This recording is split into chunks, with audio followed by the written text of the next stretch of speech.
What's up, YouTube? Brett Hoover from Rants here. As always, guys, if y'all enjoy our content, don't forget to like, subscribe, and leave that comment down below.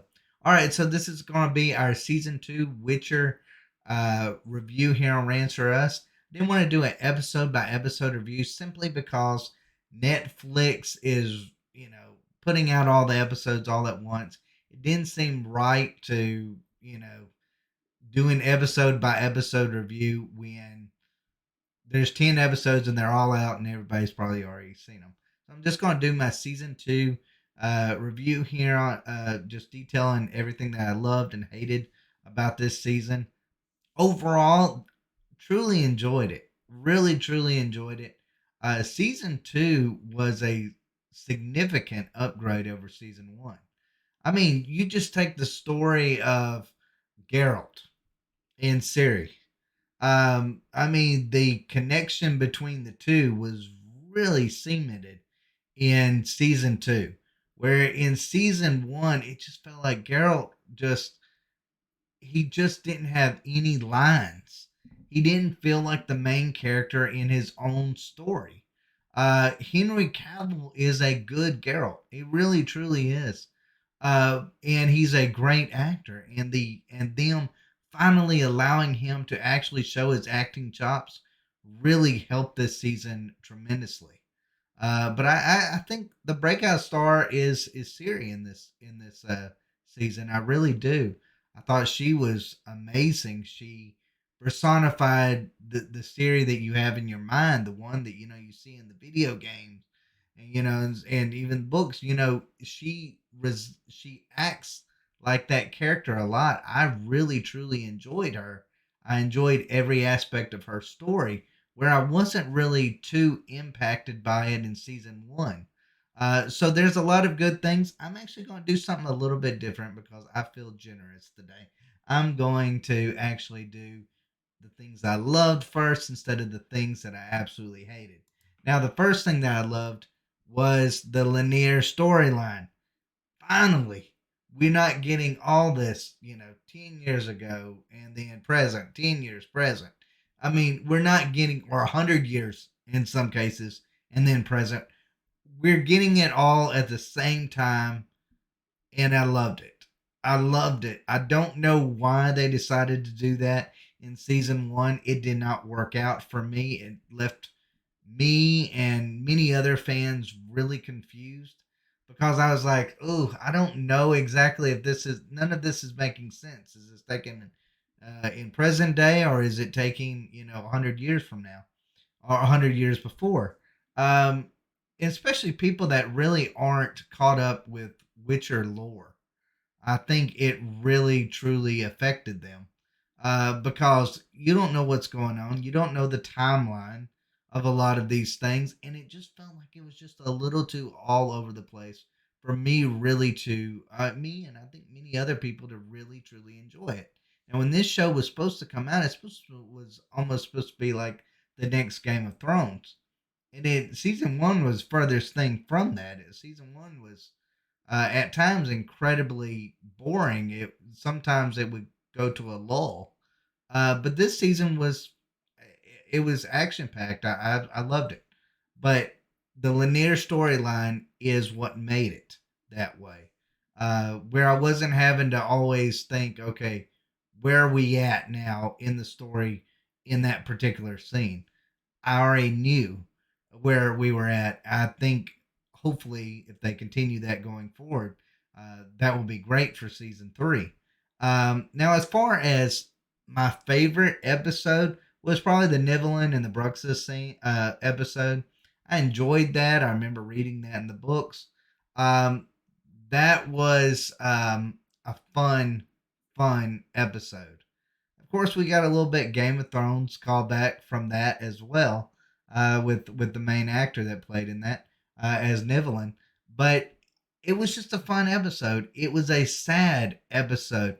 It really showed you just the world of The Witcher, I thought, in a lot of ways. It personified what you see in the books, what you see in the games, which I feel like the games are even that much more darker. Um, but you see you see that darkness, you understand it. You understand that this world isn't so black and white in a lot of ways. There's a lot of gray areas. What is right, what is wrong, the sadness, the treachery, the destruction that comes about in this world, and the world that Geralt has to live in, the world without emotion, in a lot of ways. And I thought that episode personified that the best because it was just so tragic in a lot of different ways. Now, I'll tell you one thing that I actually did, and another thing that I enjoyed was I thought Cohen and Lambert actually did some great comic relief. I thought Josh Gear in the first season could be a little bit annoying. He did have some catchy tunes, but he didn't really uh, catch on with me quite as much as I liked him in other forms of The Witcher. But I actually enjoyed Cohen and Lambert's kind of back and forth. They didn't get much screen time, but when they did, I kind of enjoyed it. It was kind of like two idiots trying to be the Witcher. You don't really get a sense until the last episode. Just who these guys really are. They're jokesters. They don't think about things. They like to have fun, but at the same time, when it comes down to it, they're capable. And I enjoyed that aspect between them. Now, as far as Jaskier actually is concerned, I liked him a lot better in season two.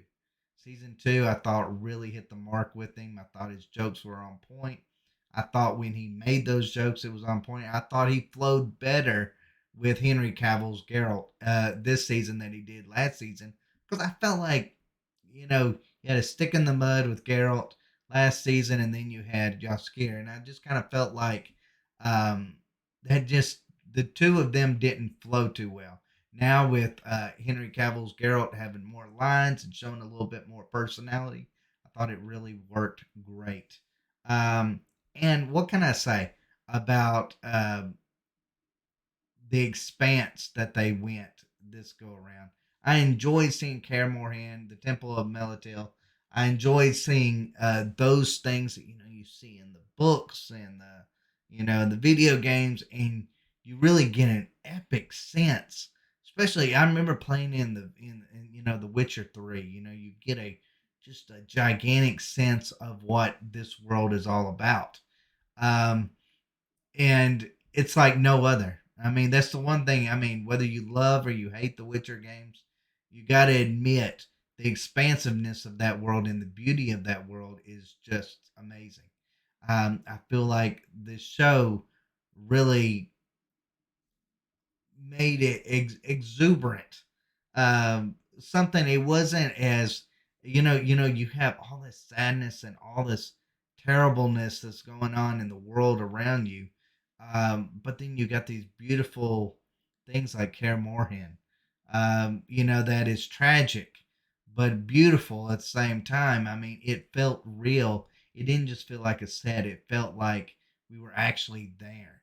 I thought it was probably my going to Kaer Morhen was probably my favorite part of season two. It didn't disappoint in any way when they promised that, and then we got to see it. I think it was everything and more of what I had hoped for when seeing it. Now, as far as the relationship between Siri and Geralt, great, great. I mean, like I said, giving Henry Cavill the ability to be Henry Cavill, and to be this version of Geralt, to show that emotion, to show that bond between him and Siri that you see in the video games, that you see, in other forms of The Witcher. Um, we finally get to see that on screen, and it was great. Great television. I really felt like he's taking on, and he accepted that role, the role of a father, basically. And she, you could feel the bond between the two. They worked good together. They truly did. My only complaint is that we didn't get to see that in season one because They come together at the end of season one, and then season two just kind of picked up with them having a bond.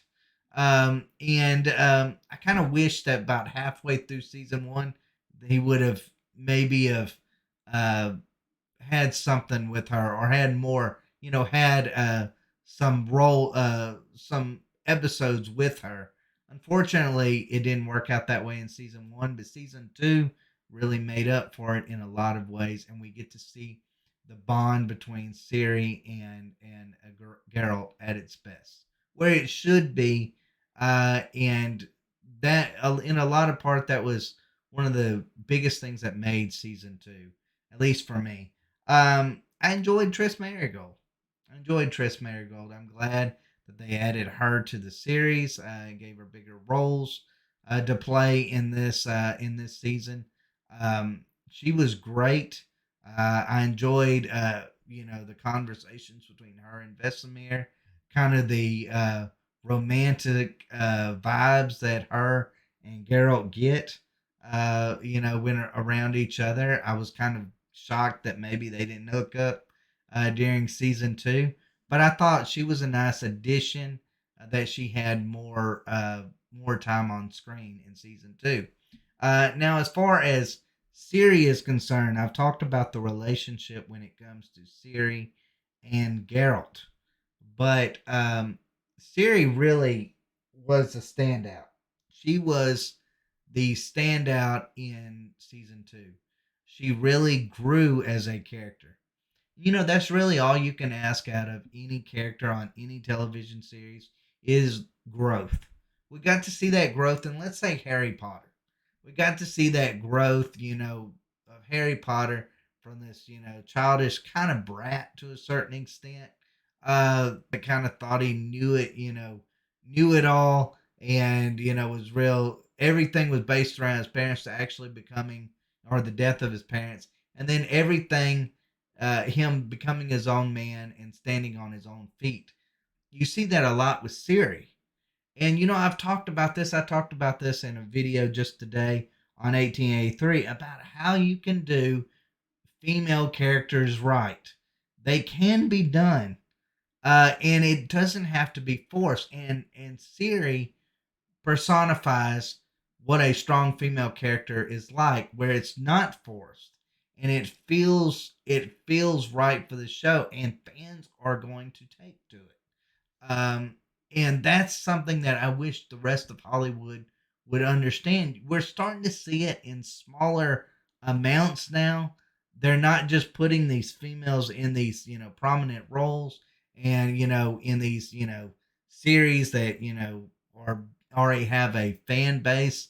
They're not just putting them in there now, just and giving them basically, a one-dimensional feel. They're actually giving them now a little bit more feeling, a little bit more stuff that fans can connect with, and I really enjoyed that aspect of Siri in this season. And of course, the Wild Hunt hints. We got to see them briefly, which that made my day. That just made my day. That's what I was looking forward to in season two. Makes me that much more thrilled for season three to come around. That's going to be epic in so many different ways. Now, for the things that I hated, Eskel's death, just Eskel in general. What was that? Like, what was that with Eskel? That is not the Eskel that fans know. It just isn't the Eskel that we know. That was, I don't know who that guy was on screen, but he was an Eskel. And the idea that they killed him off so easily, like I thought, he didn't play any prominent role whatsoever. He didn't, like I said, he just did not remind me anything of the Eskel that we've come about. We didn't get to, we saw that brief version of Eskel and Geralt, in where he's, remembering what Eskel was like and what his relationship was like. And it was just for like a brief moment. And then after that, it just kind of felt like we just got this weird, strange version of Eskel that did not flow. I know it didn't flow with fans. It didn't flow with me. I'm a huge Witcher fan. That Eskel did not work for me whatsoever. I kind of felt like Eskel and Lambert kind of got switched too, especially from the video games. I mean, if you wanted to talk about, Lambert is more of the, stick in the mud. Eskel's more, he's not what I would call a funny guy, but he's one that's not so downtrodden. But they have some, especially I remember The Witcher 3 has some really amazing, moments where they were doing the drinking game and kind of lightened up a little bit. That was the fun part. And instead, we got Lambert and Cohen instead of Lambert and Eskel, and I kind of thought that was strange that they went that route by killing Eskel off so quick. I kept waiting for him to come back in some form or fashion. Unfortunately, we never got that. I thought Cohen was a good addition, but I didn't feel like he was needed. You already had Eskel. Why did you have to switch those characters up in such a way? It just seemed unnecessary, really pointless in a lot of different ways. Now, I don't know how to say his name. Kim Banya, who played Vesemir, didn't feel him. Didn't feel him whatsoever. That just he didn't sound like Vesemir. He didn't act like Vesemir to me. He just didn't do a very good part in it. I really, I mean, I say he didn't look like him. He did kind of look like him, but it just didn't feel like Vesemir. Um, I just thought on that one, it's something about his voice, and I think he's from the Netherlands or one place like that or Denmark. And I'll be honest with you, I almost kind of thought he was from New York because he kind of had like this way about him, this tone in his voice that just didn't fit with the other characters. I just every time I saw him on screen, I was like, I he's really sad about Eskel's death, but then when the others die, other Witchers die, he's like, I don't care. Like, I mean, I'm like, if you would have, if you would have known the relationship that he had with those guys, raising them up as from kids, teaching them how to be Witchers, and then when you see Eskel's death affecting him so hard, which that was one part of his character I did actually enjoy. And then you see him with the other Witchers that died, and he's like, I don't care. It's just part of life. That kind of struck me as odd. I thought that was, I don't know if that was bad acting or if that was bad writing. It could have been a little bit of both, but I didn't enjoy his character. Um, the Nilfgaard story, jeez, that story sucked. That story sucked from the very beginning. What was what was the Yennefer and Fringilla thing all about? What was that about? Like I thought that was gonna go somewheres, and then it didn't. And then you got Yennefer and Kahir, and that didn't go anywhere. So I'm like, and then the elves. Are we supposed to feel bad for the elves? Like at first, I was like, oh man, I feel incredibly bad for the elves. And of course, what ends up happening to them at the very end.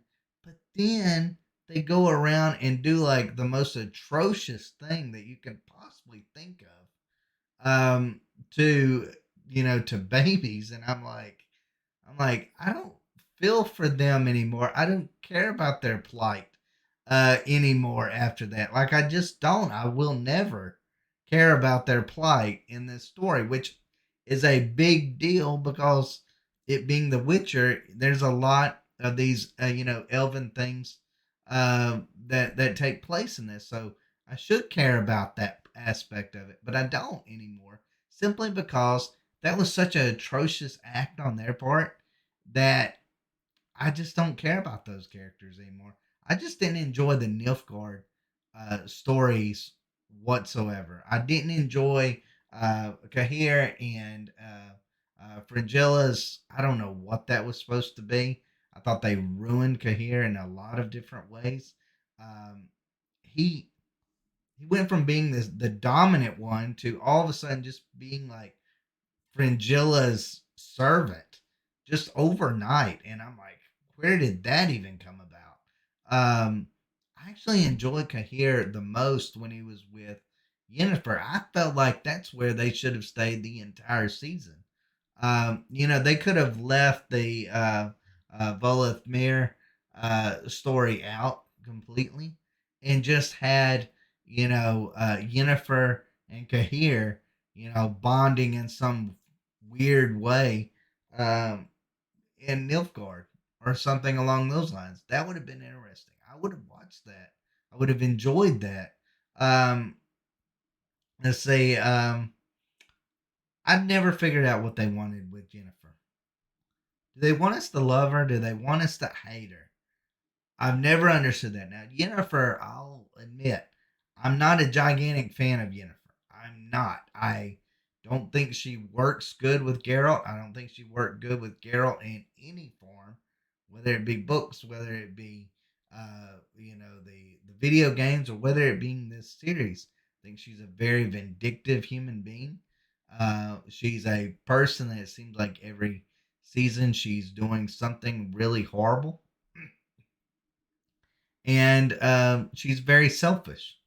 Now you can say, well, she kind of atoned for it at the very end of each season, but did she really? I mean, you can't just constantly be doing bad things and then all of a sudden you do one good act and then all of a sudden that changes everything. It doesn't. And I kind of was glad that Geralt kind of uh, made her own up to it a little bit, and wasn't just like, "Oh, I forgive you." I'm glad he didn't go that route. I'm glad he actually was like, "You know what? You're a terrible human being. I don't want nothing to do with you." I'm glad he was that way. I know that will change later on. But her character just, I don't know where they're wanting us to go with it. Do they want us to love her? Do they want us to hate her? Because right now, I don't really like her at all. I don't care if she does one good thing at the end of each season and then makes me supposed to forget about everything she had done throughout that season. It just don't work for me in any way. Now, as far as Bola the Deathless mother, she was a terrible villain for this season. Um, didn't enjoy it. Um, she could have been good. She really could have been good. Uh, but the way that they depicted her did not work for me.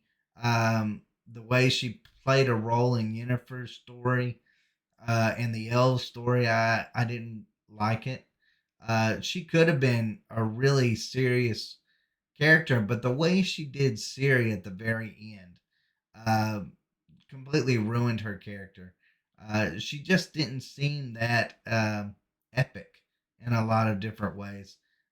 She just seemed like somebody that, oh, she was just a creature that fed off fear. And once you stop fearing her, then there's not a whole lot, and you forget about your past, and there's not a lot she can do at that point. Like, that's the way I felt towards that. I just felt like, what a waste.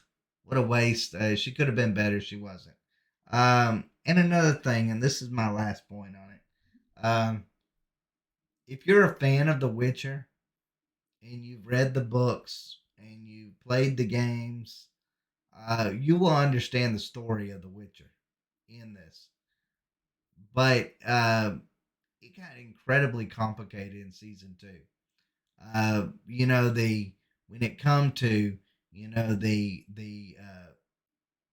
political aspects of The Witcher that you see in the books and you see in the games really takes hold in season two. And if you're not really quite aware of it, you might have been really confused during a lot of the season. Be like, okay, what does this person have to do? Dijkstra being, introduced, and the plots around him, and a lot of these other characters. You might just kind of go, okay, I don't really understand what's going on if you haven't read the books or you hadn't seen the video game. I thought maybe they could have simplified those storylines just a little bit. I know it's The Witcher. I know you have to have them, but at the same time, simplify them for people who haven't read the books and who haven't played the games. Just for your casual fans, I felt like they could have done a better job at doing that, and I felt like that's something in season two is going to leave a lot of casual fans probably in the dark, not really understanding what is going on, not understanding backstory of even the elves in a lot of different ways. You get, you know there was atrocities that happened to them, but you don't really get a huge sense of what it was. And I kind of feel like the Northern Kingdoms and Nilfgaard and all of those, I feel like aren't necessarily being portrayed in the light that they should be. Not because it's not how it isn't who they are, but it's because of the complicated system that goes around The Witcher that I feel like isn't being portrayed um, to the best. I feel like it needs to be simplified for casual audiences. I never thought I'd say that, but you know what? I want this show to succeed. So I would like it if we could follow who's the villains, who's the good guys, and who's the people that's in the gray areas, and simplify that a little bit better. But overall, I enjoyed season two. I thought season two was absolutely amazing. I thought it was head over heels better than season one. It's finally getting to show the potential that we thought it was going to have in season one in season two. So great job, guys, on that. Creators of The Witcher.